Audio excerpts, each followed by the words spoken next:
Hi, my name is Kelvin Vu.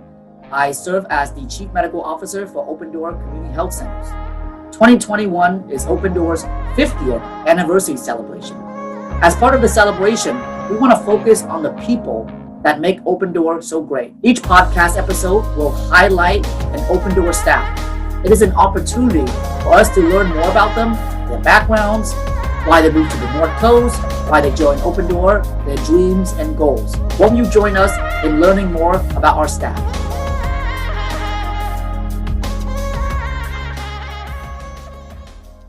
Mom, and then you are, where did you go to high school and elementary school and middle school? I went all through Arcata School District. Let's see, my mother, my aunt, my uncles, they all went to Arcata High. My brother's a Tiger. My daughter, she's 28. She's also went to Arcata High. I graduated in 1990, so we're all Tigers, except for my dad, of course, but that's okay. 1990, man. Yeah. The math doesn't add up, though. The math doesn't add up. Yeah. Oh. I keep thinking you were 25 this whole time. Yeah. I am 25. I was, it was a time travel. So, what is something that nobody knows about you, or at least nobody at work knows about you? I really love to watch Chinese historical dramas. Chinese historical dramas. I did not know about that. Right? What is your, if I am a newbie who is interested in entering the Chinese historical drama period, can you name a few dramas that I should explore first as a rookie? I don't know. I have a whole list. Right. I'll reach out to you after this so you can share with me, and then we can share with our listeners as well. Hilda's go-to guy for Chinese historical dramas. Ended up going to Humboldt State, and that's how I ran into Cheyenne. We were taking the same classes in the Mayan studies. Ended up with Tom Jones, so I took several classes. That was a great class. So that's how I knew Cheyenne. And when I finally graduated, we were going in and having a celebratory, going to get a steak from Safeway. And when I ran into Cheyenne, we were happily telling her that I finally graduated. So she says, "Oh, really? Would you like a job?" I said, "Sure." I was going to start looking all over for one. And she says, "Yeah, we have a temporary job in the billing department. Here's how much, and would you like to do it?" And I said, "Sure thing." It landed in my lap, so fine. I took it, and it was great. So I was only, I think, interviewed that. That was my interview. It was stressful. The first part was stressful. I think the front desk, I give them kudos all the time because it is a tough job. I've never had high blood pressure. My blood pressure is typically low. But during that amount of time, those first 6 months when I was working at the front desk, Maria Spetzer had to monitor my blood pressure. It's a stressful job.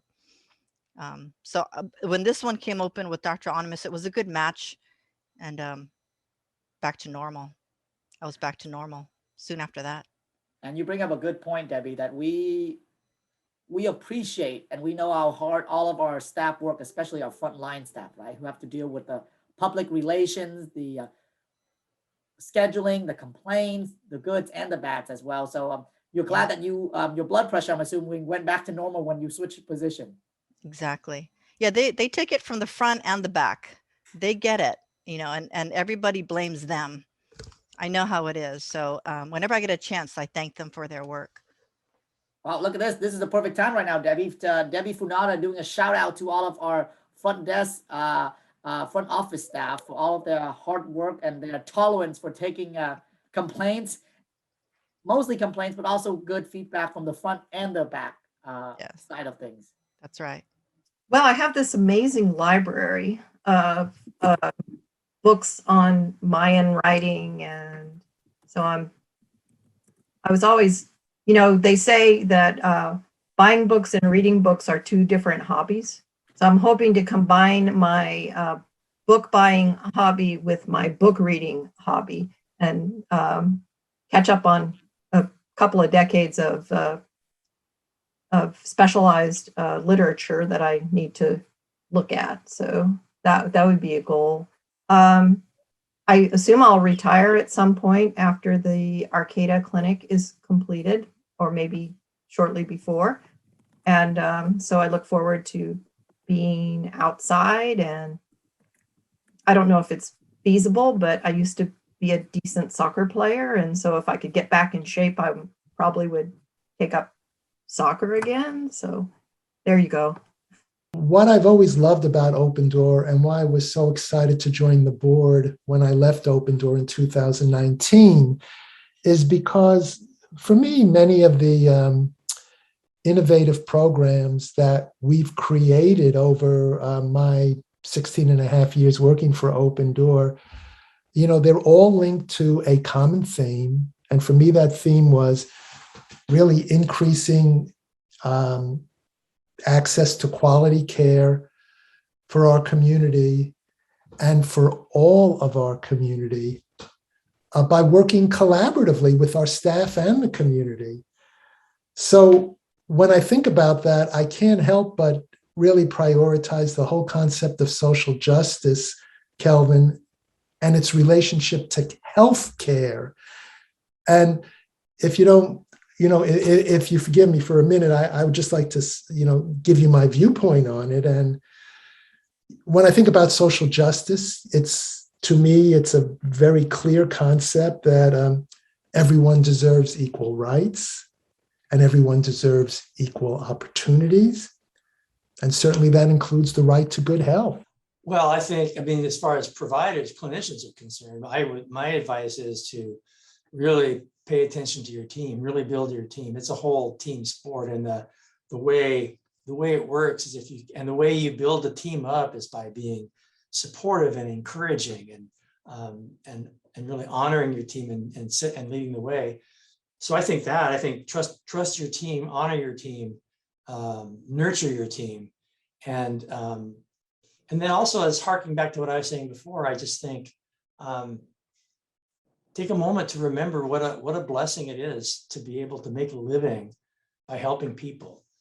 All of us are really hardwired to want to help people. I mean, if there's an accident in the street, everybody wants to come out and help. We're a species that wants to help. We want to nurture, we want to help each other. And to be able to be in a position where we can do that and make a living at it, I just think is a blessing that we should never lose track of. Describe to us what it was like in the beginning, the origin of Del Norte Community Health Center. What was it like there at that time?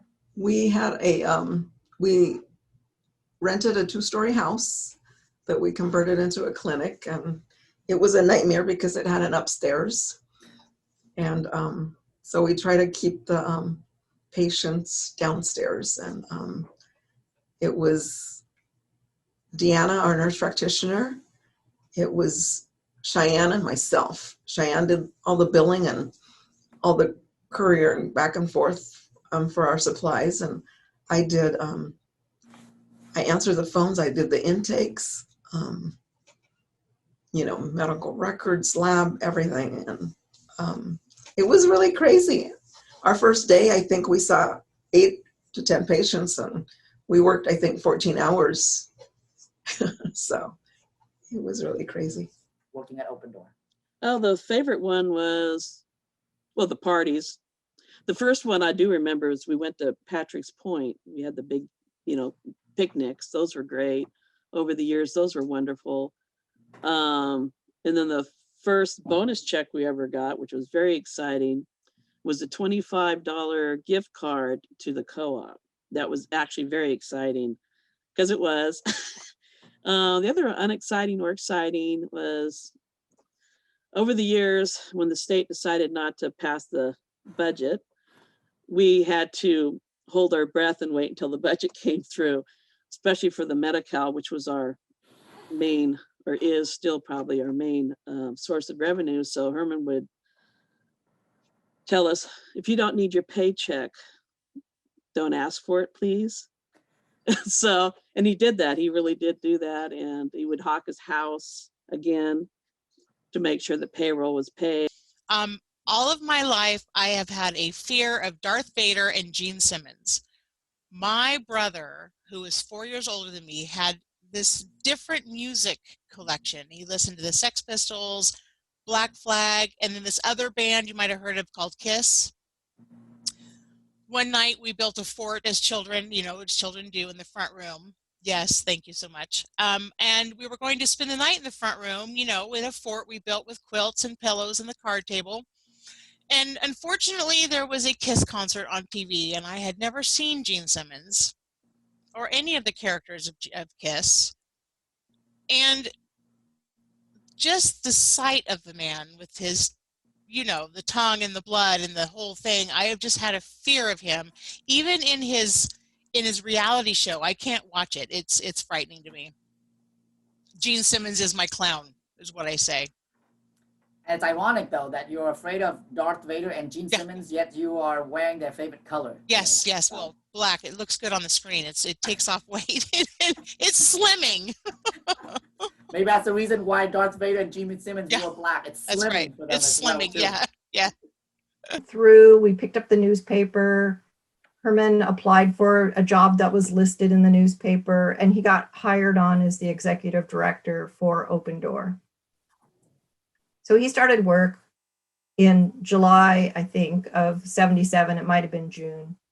But I always worked with him. I mean, we remodeled the Tin Can Mailman building to add in the upstairs, and I wrote grants from day one. I helped. I was going to school, so I wasn't working full time. And then one time in 1977, I guess I got Herman's start date wrong, but in 1977, I started going in kind of full time. Herman made this woman named Fran Free mad, and so she quit. And so I had to go in and work the front desk. And then I just kept working, but I wasn't getting paid. So at some point I told Herman that he had to pay me. And that's how I'm officially employed by Open Door. But if you think about working for Open Door, Herman and I did that together from the beginning. He finally came in and paid you, huh? After 2 years of free work there. One of my really favorite memories is how when we got started with Suboxone, in the old days, we were before we had Suboxone, we were taking care of heroin addicts here in Eureka, and there was no methadone program because the county board of supervisors kept nixing all the methadone programs, and people would had to drive to Santa Rosa for that. But we were having this, just these people were just suffering, spending all their time going from one day to the next, just trying to survive.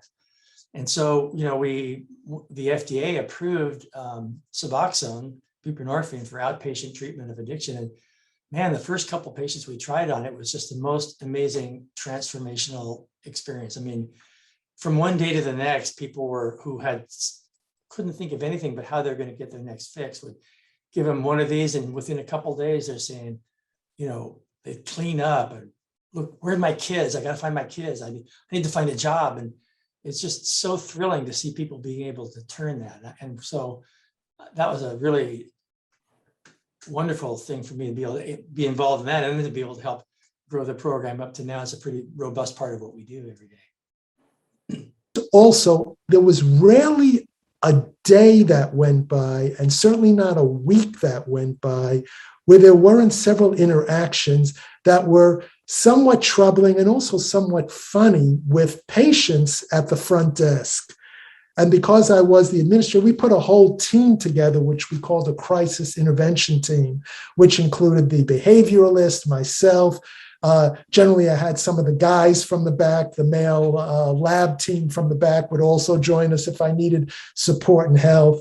One day, we had Goat Man come to the clinic. Goat Man was pretty well known in the community, and he came with this huge goat.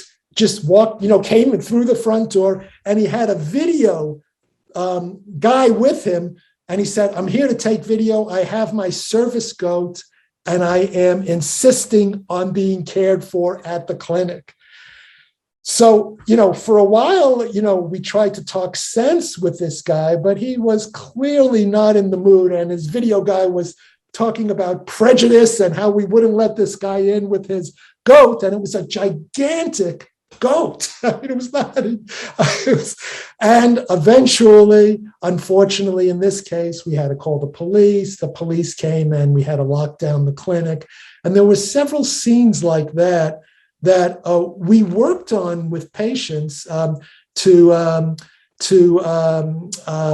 we developed policies and procedures, and we brought on patient advisors to help us, literally from a patient's perspective, navigate through how to work with individuals wherever possible.